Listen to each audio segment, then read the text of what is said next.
প্রকাশিত তথ্য অনুযায়ী যুক্তরাষ্ট্রের এই সংঘাত সামরিক, অর্থনৈতিক ও কূটনৈতিক তিন দিক থেকেই চাপে রয়েছে। সাময়িকভাবে ইরানের পাল্টা হামলায় কুয়েতে অবস্থিত একটি মার্কিন ঘাঁটিতে আঘাত হানায় ৩ জন মার্কিন সেনা নিহত এবং ৫ জন আহত হবার খবর পাওয়া গিয়েছে।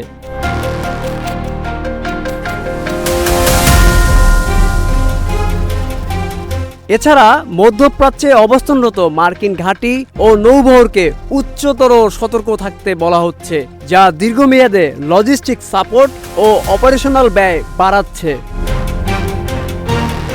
গুঞ্জন উঠেছে ইরানে হামলায় মার্কিন সামরিক ঘাঁটিগুলো ব্যাপক ক্ষতির মুখে পড়েছে।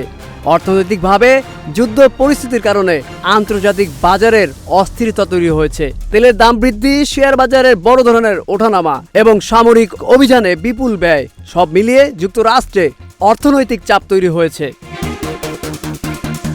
কূটনৈতিক দিক থেকে রাশিয়া ও চীন প্রকাশ্যে এই হামলার সমালোচনা করেছে এবং দ্রুত যুদ্ধবিরতির আহ্বান জানিয়েছে। পাশাপাশি উত্তর কোরিয়া, যুক্তরাষ্ট্র ও ইসরায়েলের সামরিক পদক্ষেপকে আগ্রাসী ও অবৈধ আখ্যা দিয়ে তীব্র নিন্দা জানিয়েছে।